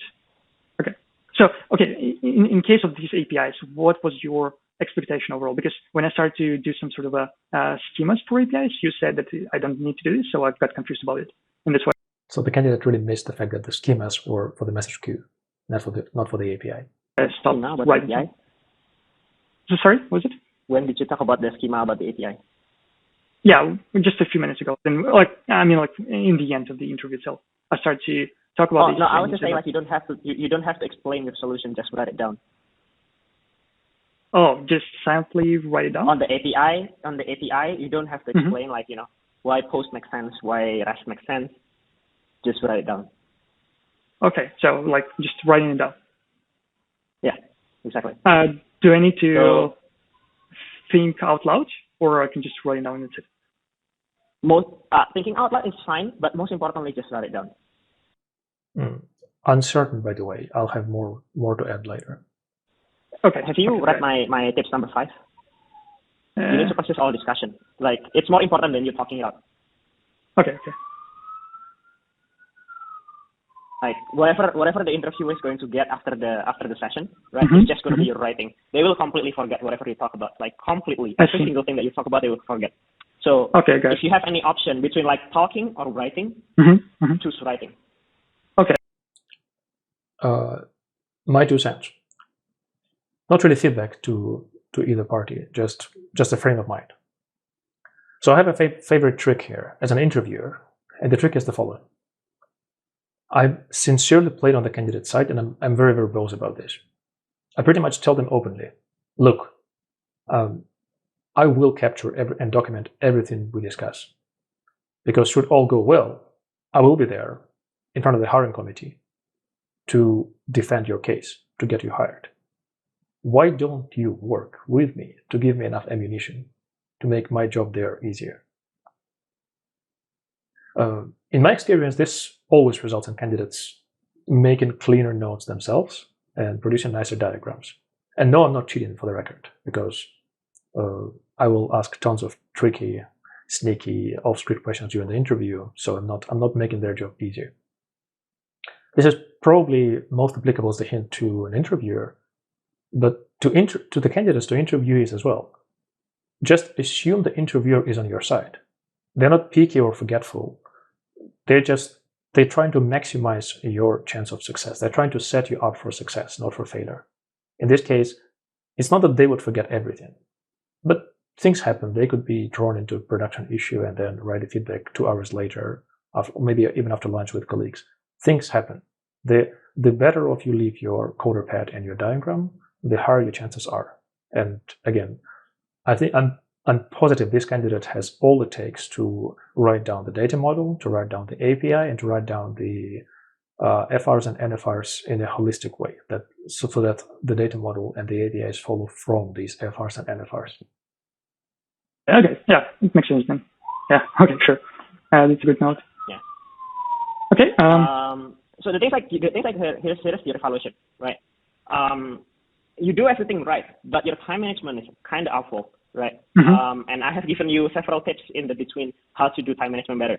Don't ask questions to the interviewer. Just keep driving the conversation. If it's wrong, the interviewer will let you know if it's wrong, right? Why this is important? Because you only have 35 minutes. All right, let me agree and disagree.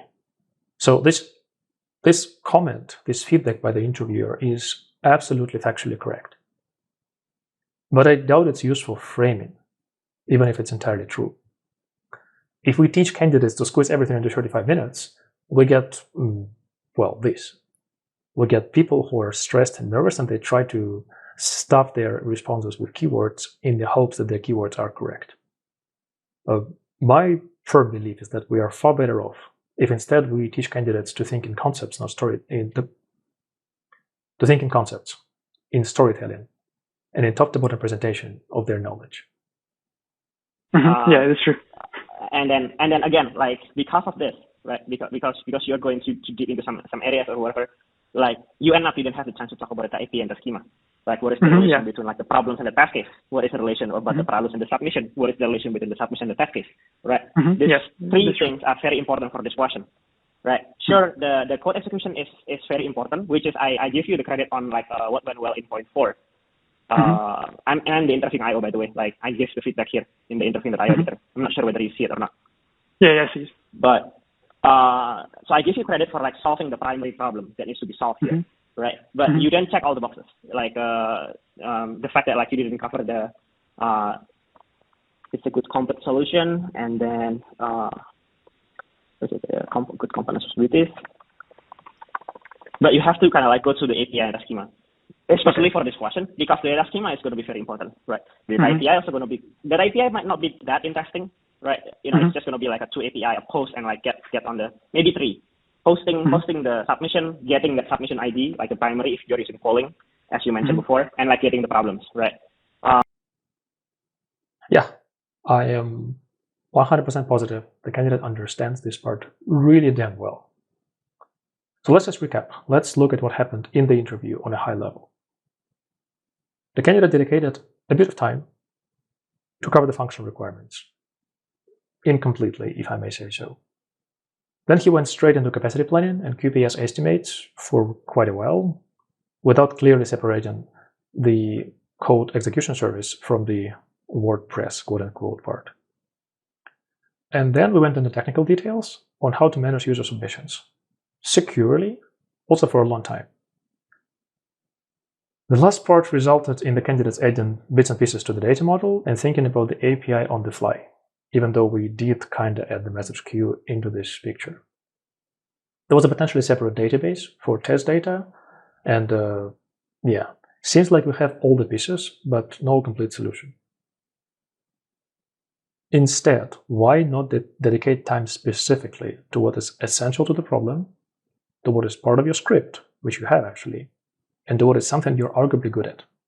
I provided the list before. Function requirements first. You have users. They need to make submissions. The submissions may run for a while. They need to poll the status of their submissions, and everything should be stored in a database, maybe some leaderboards and contests and whatnot. That is something you should take a couple minutes at the beginning to cover. Then the data model, again, IDs, one-to-many relationships, potentially storage, durability, failover.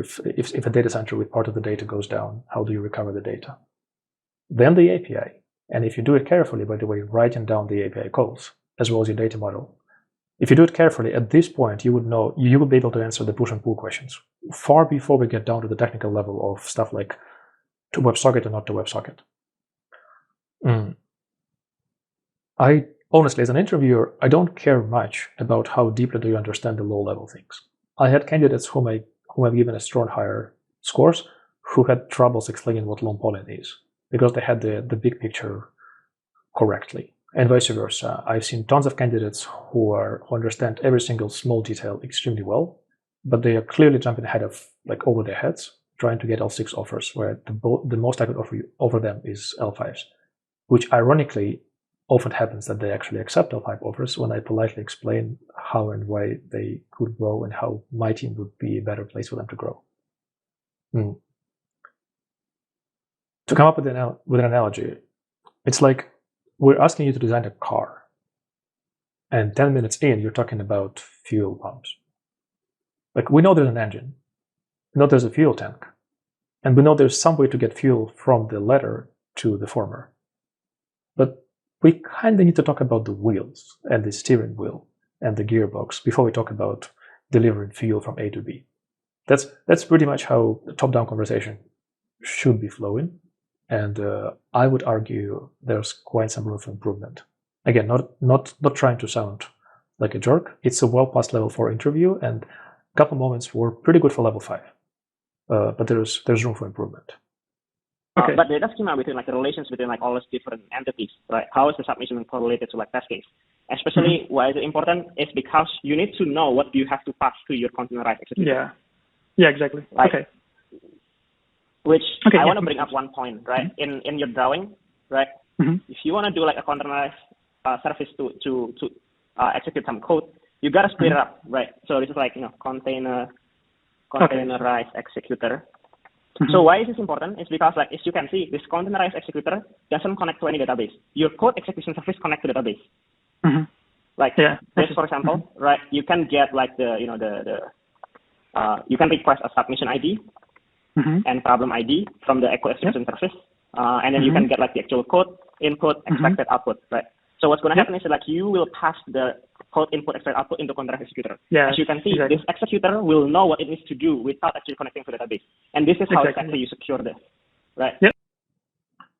One piece of feedback I forgot to mention in a timely manner.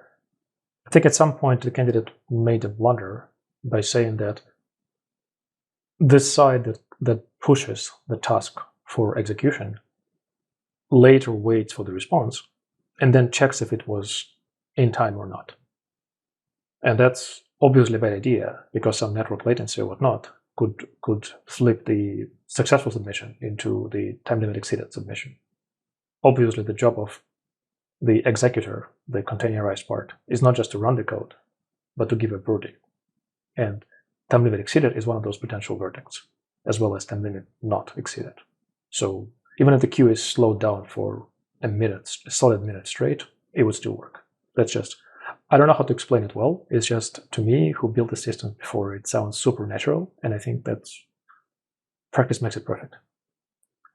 Now, I totally agree with this interviewer's feedback, but I think in order for it to stick, it's not enough to just say what the interviewer just said. Structure, precise top-down presentation, storytelling, and quality over quantity. So far in this interview, in quite a few places, even if we discount all the blunders, even if we ignore all the blunders, it's still far from L5, just because a lot of times it was keyword stuffing, like SEOing your way into the job. It might give you L4 offers. It's hardly enough for level 5.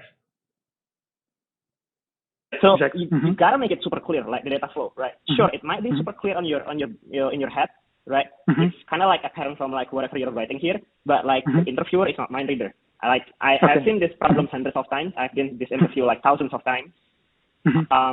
But like you gotta tell me like exactly like what's happening here, right? Especially the data flow here, right? How are you going to make it exactly secure? Well, you split it into separate containers, and you actually only pass the necessary information. You don't allow the container execution to talk with the event queue, to talk with the message queue, to talk with the database. Like you just don't allow it. You have like some kind of manager to do it for them. So that's how you secure it, right? Okay. But overall, like you solve the puzzle well, right? And that's why I still give you a higher FE4. But ultimately, by the way, great job on the interviewer side at providing feedback. He gently pokes at the weak areas, then tells the candidate you're hired, and then gets back to areas for improvement. So personally, I tend to be somewhat harsher in my sessions, still politely harsher, otherwise I would not be here. But I actually believe giving negative feedback directly is probably underrated in terms of helping people improve. Like, there's a good quote. I forgot from where it is exactly. It could be Bruce Lee, it could be US Marines. It goes like this. In a combat situation, you will not rise to the level of your training. You'll fall to the level of your instincts. Interviews are stressful. Interviews, for most of you guys, I guess for me too, interviews are a key in combat situations. So work on your instincts. The takeaway message here, that's why I'm stressing this. The takeaway message here is that your mock interviewer, as well as your real interviewer, by the way, they will be nice to you. They speak like this, and they would try to make you feel good because that's part of our culture today. But if your real goal is to not talking to people who treat you well, but to actually get a job offer and then kick ass in a strong team, working on life-changing stuff, growing your skills, if that's your goal, you need to learn to read between the lines. And in this particular case, quite a few things the interviewer says between the lines effectively translates to "you suck at ABC." And that's good, healthy feedback. I wouldn't phrase it like this, but I encourage you guys to actually hear it like this, because that's going to stimulate you to actually improve in the right areas. So I guess the harsh truth here is that the candidate is passing the level 4 interview. For L5, there's quite some work to do. There are glimpses, there were small moments where he spoke like an L5, but the majority of the interview, it was L4 and sometimes even L3 level blunders. I think the biggest issue to getting you to E5 is just the completeness of this, right? The fact that you don't talk about the API, you don't talk about the schema. So I would say not bad for your first real attempt on system design. right? Yeah. But you really need to up your time management, right? Yes. You don't have to keep asking questions to the interviewer. Like the interviewer, like I've been doing this like hundreds of times. Like we want to you to kind of like drive the conversation, drive all your assumptions, right? If it's wrong, like we'll let you know. Okay. Okay. So basically, as I understand, the approach will be I'll just write down my assumptions and how I actually consider my consideration about the system itself, and then if something goes wrong, Exactly. I'll be okay. Got it.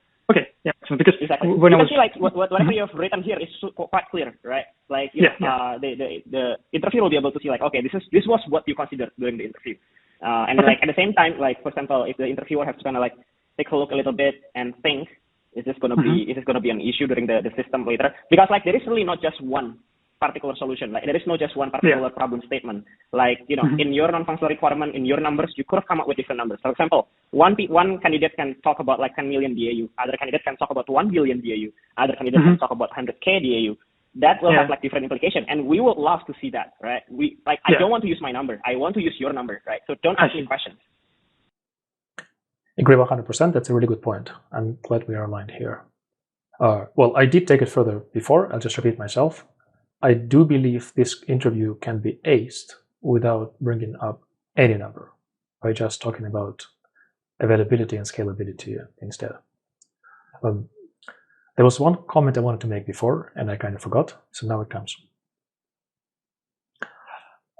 I gave it a big thought on whether this particular template, this particular boilerplate that the candidate pasted into CoderPad, I gave it a big thought if it's a good one or a bad one. And look, let's face it, it did not help the candidate that much for this particular interview. But when I thought on how to improve it, I could not come up with a good idea. In a way, I can't really criticize this template. It may well be the best possible template ever created for an average SD problem. I cannot disprove this statement easily. So my bigger point is not that this template is not that good. My bigger point is that at some level of professional growth, templates actually drag you down, not lift you up. So if you're still in the mode of making small steps, trying to rise over L3, L4, by all means, if the template helps you, stick with it. But I would actually encourage you guys to not try to use a template. I think in this session I've covered plenty of best practices on how to present your argument. They are far from being ready to use one size fits all algorithms, but that's life. In order to be a good system designer, in order to be a good senior engineer, you kind of have to learn this, kind of have to understand this. My high level advice still holds: don't practice for maximizing chances of passing the interview. Practice for being better engineers. In fact, one of my favorite mental tricks when I interview people, when I prepare people for interviews, is I tell them, imagine you're going back in time. So you know all you know today, but you need to lead the team of people who are like you 5-10 years ago. They're good coders. They can hack up things quickly, but they lack fundamental knowledge, right? Imagine you have tens or hundreds of yourself under your command. Now tell me, how would you actually build this thing? Don't try to check the boxes. Tell me how would you make this thing work? That's I've seen this framework, this mindset, having a sobering effect on sys design. Okay, got it. Okay, yeah, makes sense. Okay, cool. Do you have anything else to talk about here? I think the other things is so this is the tips, right? So I think you do well on like calling out API gateway, so that's good. I put it into the deck. So here's the thing, like if you do it, if you were able to kind of like manage your time better here, like there is even a possibility for you to get an E6 at least on the system design, right? Even though like it might be impossible because you're gonna go with the powerful E4 and E5, but you know, with this details, with all of these different deep dives that you did, right? It is actually possible to give you E6. I mean, not for this question, because this question is for E4 or E5 calibration for different. I disagree with this, but it doesn't matter. Questions. If you talk about like this kind of deep dive, it's good enough. But you want to check all the boxes first. Yeah. Before you go. All right. So on checking all the boxes first, actually take it one step back. It happens a lot of times. It happens quite often on interviewing.io that candidates just ask for more abstract feedback towards the end. Folks, it's really hard to give you feedback after we said all we had in mind. We're trying to please you, but it's the quality of feedback. I know them myself for real, and I think it's the case for most people. After we've given you what we thought of during the interview, if you ask us for more, it's going to be taken out of thin air. So I think we're done playing the interview because we're mostly through it, and it's not really worth it for me to give feedback on feedback. You can just watch it yourself. The link is there. I would agree with most of the advice the interviewer gives this candidate, except maybe the idea that watching YouTube videos help. I don't think watching YouTube videos helps much because most content out there is crap. That's why we're trying to do this for real. If you really feel like watching something, watch interviewing.io replays, or if you're tired of those, just watch tech talks from people who actually made things happen. Watch some real-life applications of non-trivial solutions. There are plenty of conferences, plenty of good talks, plenty of ratings for those. You can easily find good people talking about real stuff. That's how you learn far faster and far better than compared to watching tutorials. Yes, we are in alignment with the interviewer with respect to grading this candidate. There's one thing that the interviewer says, which I would like to cite, would like to quote, because it's a really good quote. He says, "Keep in mind that it's not your technical skills that are your enemy. It's the timer that is your enemy." We might disagree on the approach to defeat this enemy. This interviewer suggests a script and timed responses. I'm an off-script interviewer, that's well known, so if you try it against me, you'll fail miserably, but if it helps you practice, by all means do practice like this. I know for a fact that many interviewers within big companies are more like me, so this practice would not be 100% effective, but it's better than nothing. Right, I think we're mostly done. Hope you enjoyed it.